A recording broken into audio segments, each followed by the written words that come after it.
Steve. My name is Robbin. We're going to be talking about Zen practice, Zen Buddhism, and we'll be doing some meditation. I did want to share with you that I just came back from a 3-day meditation intensive at the Zen Center where I practice. And people are always amazed by that. I don't know, has anyone ever done a longer retreat? The thing about retreats is people think when you say you're going on a retreat, they think you're going to a spa. You're going to get like massages and facials, and people say, "Oh, have fun." Like, yeah, no fun will be happening. Okay, but very, very, very valuable time to look within and to see what's real and what isn't real. Our thought, here's what's real right now. Hear the sound. Feel your breath. And any tactile sensations you might have. You might feel your legs on the chair, your hands in your lap. That's real. Everything else is thinking. It's not happening, and we just run a constant stream of thoughts.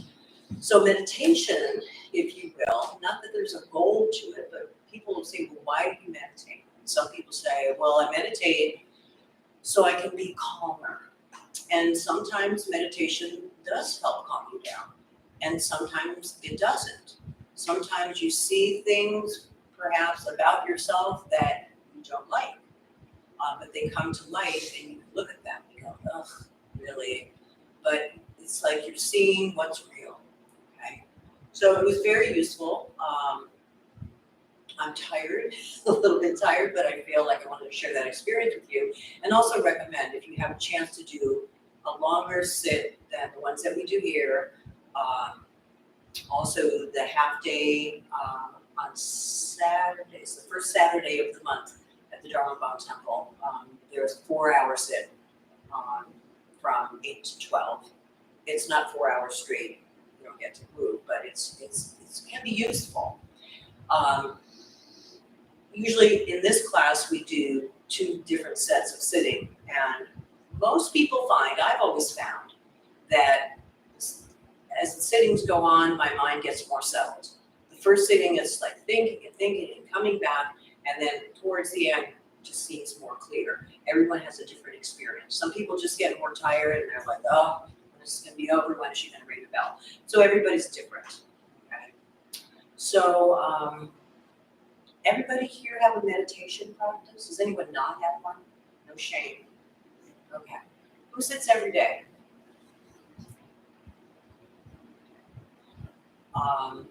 For those of you who don't sit every day, why not? Again, just why? Busy, don't feel like it, typical stuff like that, right? Okay. It's a great habit to get into. When I was taking the Engaged Buddhist class that Jeff was teaching, it was 6 weeks, and the requirement of the class was 20 minutes every day meditate. You just kind of get in the habit, so it can be very helpful. Okay, so I'm going to read a little bit from Zen Mind, Beginner's Mind. I usually like to read from some famous Zen people, just to talk about that. And then we'll talk a little bit about the technique that I'm going to suggest, and then we can go ahead and meditate. So Suzuki Roshi, who wrote this book, suggests when you're practicing Zazen, and that's just the Zen way of saying meditation, do not try to stop your thinking. Let it stop itself. If something comes into your mind, let it come in and let it go out. It will not stay long. When you try to stop your thinking, it means you are bothered by it. Do not be bothered by anything. It appears as if something comes from outside your mind, but actually it's only the waves of your mind. And if you're not bothered by the waves, gradually they will become calmer and calmer. In 5 or at most 10 minutes, your mind will be completely serene and calm. I thought, really? 5 or 10 minutes? Well, he was a Zen master. It takes longer than that for me. So I thought that was good. Okay. So we're going to go ahead and sit. So the recommendation is find a posture that you can commit to. Okay. And those of you who have been in my class before know that I start the meditation with 3 bells. And I end with 2. And then, so when you hear the two bells, it means that period is over. And if you join me in a little hand bow, and when we, why we bow is just because we're just respecting what we just done, okay? So choose your posture, try to sit up straight. Your hands can be however you like, but commit to how your hands are gonna be. So the less fidgeting, the better. You can have your hands straight on your lap, you can have your hands clasped. Some people like to sit in the cosmic mudra, which is like making a circle with your thumb, whatever works, okay? As far as your eyes go, recommendation is that you have your eyes cast down at 45 degrees. They're closed all the way, the tendency is to get into a dreamy state or even fall asleep. If they're open, the tendency is to look around. And so when you're looking around, you're not meditating. So those are just some suggestions, okay? And then there's many different techniques, and there's even within Zen, there's different guidelines that you can have for what to do with your mind when you're meditating. Some people like to count their breath, okay? In, out, 1, in, out, 2, etc. Get to 10, you start over. If you have a thought in the midst of that, you start over again.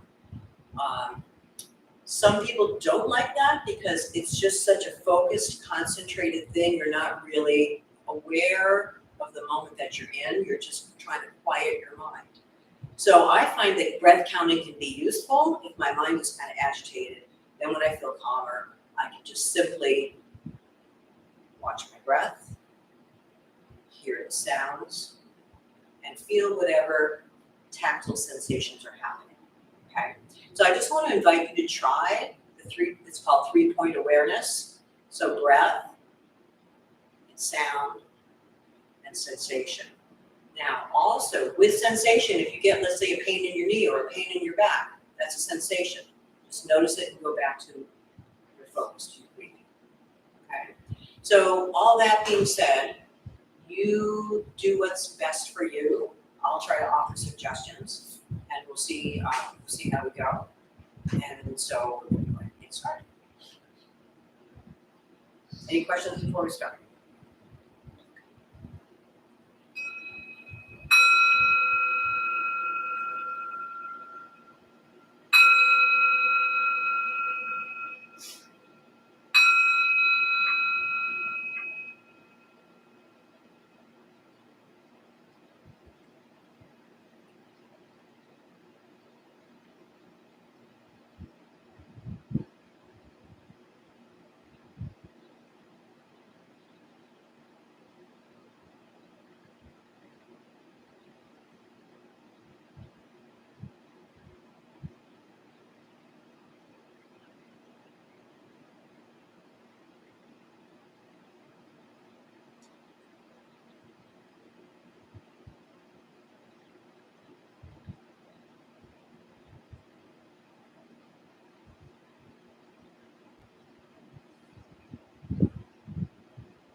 was that?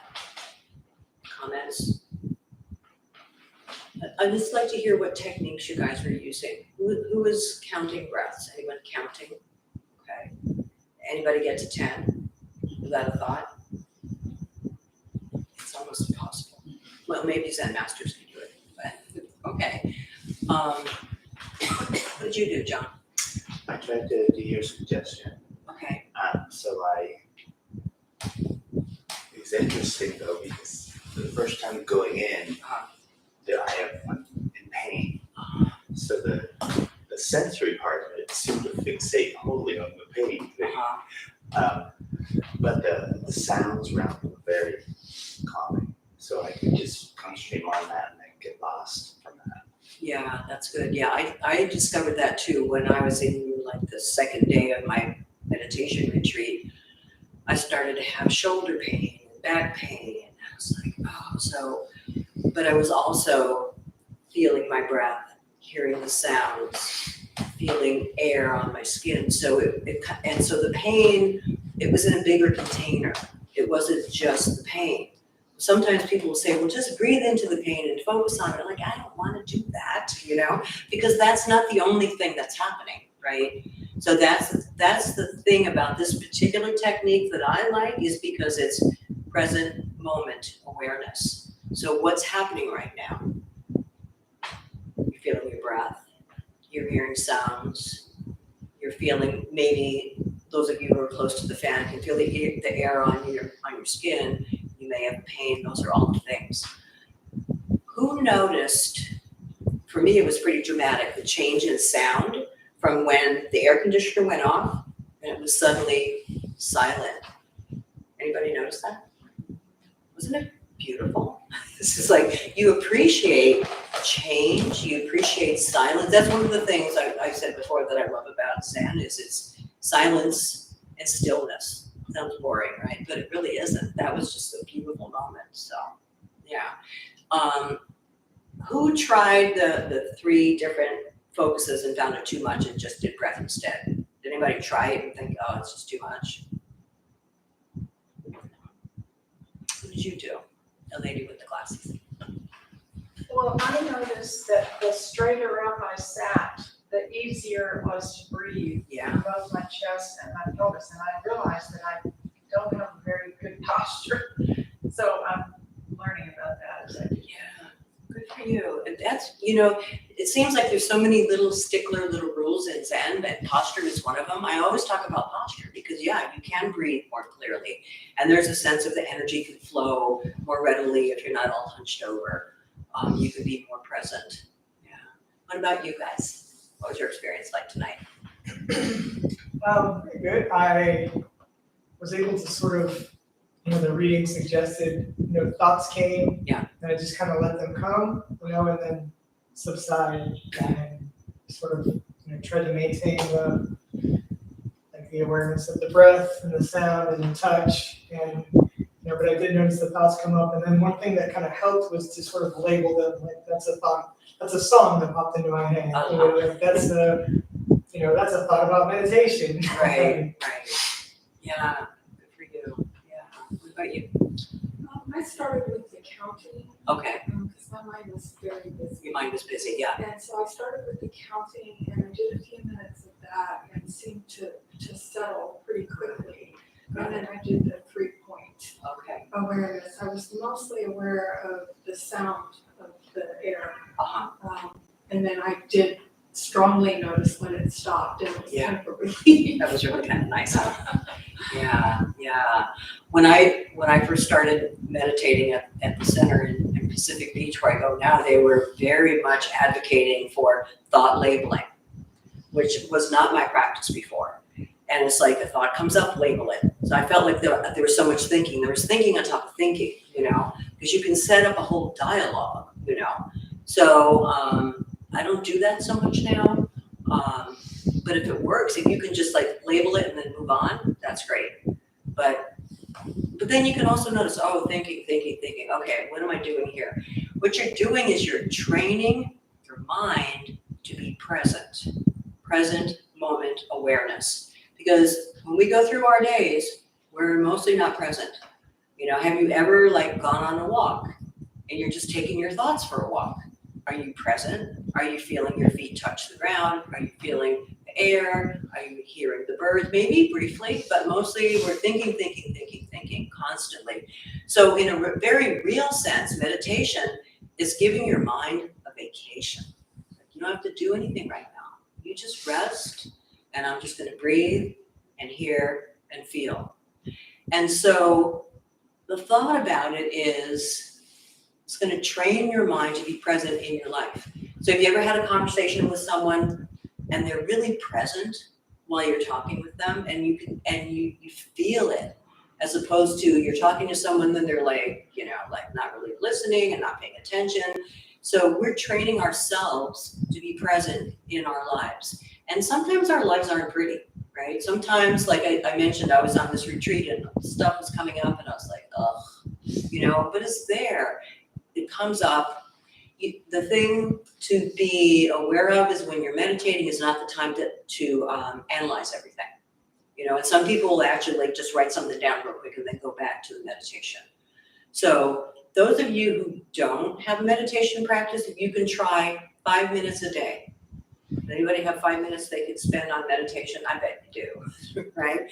So like, it's helpful, and they'll always say, oh, meditate first thing in the morning. And sometimes I do and sometimes I don't. You've heard me say I like to come here in the morning because I like the silence and the stillness. And just, it puts me in the right mood, I find a power of group meditation. I could feel you all meditating, and it felt really powerful and felt really strong to me. I don't know if anybody else felt that, but I have a really strong sense of that. So whenever you can do it, if you've got 5 minutes, even let's say you're in the shower and like, I'm not going to get any chance to meditate. You could be present with yourself in the shower, right? You can feel the water. You can hear the sound. You can feel your breath. You can be totally present in that moment in that shower. It counts as meditation, okay? I also want to commend you guys that you're doing a really good job of sitting still. I don't know if you've ever come to meditation, and these chairs are so squeaky. Squeak, squeak, squeak, squeak. And it's like, it's really distracting, right? And so by your staying still, not only are you keeping your mind still, but you're also not distracting people. So good job of staying still. Is anybody going to be honest and tell me that they dozed off? 20 minutes can seem like a long time. Anybody? You did? Okay. I have to constantly watch out for that. Yeah. Do you meditate with your eyes closed? No, I used to, but I'd go to sleep, Yeah. so I don't anymore. I sleep in mode, and that helps. Counting my breath helps a lot. Right, to keep you awake. My mind is multitasking. I used to make up songs when I was little in my head, so that's going on. Sure. And then just different things flashing through. So it's hard to settle down at first. Yeah. But so what we're doing is we're training our minds. All right, any other comments or questions before we try that again? Anybody want to readjust their posture? Put a pillow behind your back, take your pillow out. All right. So, round 2.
what was that like if you compare the two sittings? Was the second one harder to stay focused or easier? Way short. Shorter? Yeah. That was only 5 minutes shorter, but okay. So you noticed the time difference? Yeah. Okay. Who else? Much easier to calm down the mind that night. It was easier to calm my mind down that night. It was easier the second time. Yeah, that's always been my experience. Yeah. Who else wants to share? Same with me, towards the end, I started feeling anxious towards the end for some reason. I started this thing where I breathe in, I say to myself, breathe. And then on the exhale, I would say sound, and then during the pause, I would say sensation. That was kind of a nice, it Great. wasn't counting, it was kind of, and for what my back tends to hurt, I didn't get fidgety for a while, I was like not even aware of that so much. Towards the end, I started getting, I don't know what Well, it was sort of anticipatory, like when's she gonna ring the bell? When am I gonna be free from this? I know. I was enjoying it, but I think Yeah. there's a sense of like, what you're expecting. And that's great that you said that. I was wishing I had mentioned it. It's almost like having a mantra. Like when I do the 3-point awareness, I'll do this: breath, sound, touch. Just say that to myself, and that seems to be helpful. Yeah. Some people with breathing will just say to themselves, breathing in, breathing out. At a certain point, you can drop the words, but there's no rush to do that, And at a certain point, you'll be able to move beyond just following your breath, as if that's not hard enough, right? To then be able to, okay, follow the breath, I'm gonna try incorporating sounds. I mean, the sounds are just gonna hit your ears, just like not like you really have to look for them, right? Did you notice the plane flying overhead? Did anyone besides me think, oh, I wonder where they're going? It happens. We do this all the time. It's like, oh, I wonder what kind of plane that is. I wonder where they're flying. Oh, gee, when I got COVID, it was from being on a plane. Oh, meditating, It's just what we do. It doesn't mean we're bad meditators. So I wanted to read one more thing from Susan's book.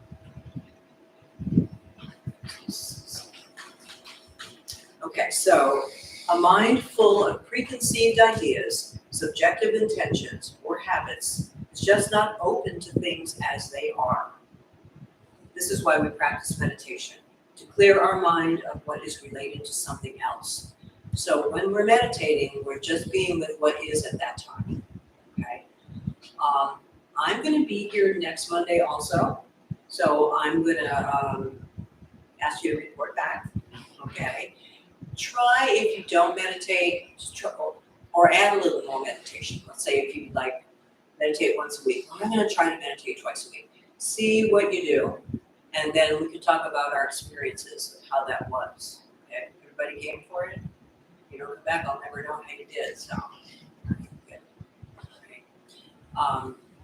Okay, so before you all go, Vicky's our host in the back there, and she's got some announcements for us. Hi, everyone. I'm Vicky. I'm the host tonight. The announcement. We opened our Robbin Temple 17 years ago to introduce Buddhist practice to those who show up. Those who leave are not nuns, monks, gurus, masters, or teachers, and they're not looking for students. They are simply practitioners sharing their interpretation of the practice. Every night we have different classes led by different people from various Buddhist traditions. We have a recovery sangha that meets several times a week for anyone with addiction, and our food redistribution program is every Thursday at 5. We have classes and programs every day, and everything we offer here is always free. The full schedule is on our website and also posted out in the entryway of the shooter. We have a lending library. If you see a book you like, feel free to borrow it and then bring it back whenever you're done. Please straighten your seat and cushion before you head out. If a few people could stay to help close and latch the windows, that would be helpful. Thanks for being here. We wish you well and hope to see you. Thank you all for being here and sharing your practice with all of us. Next time.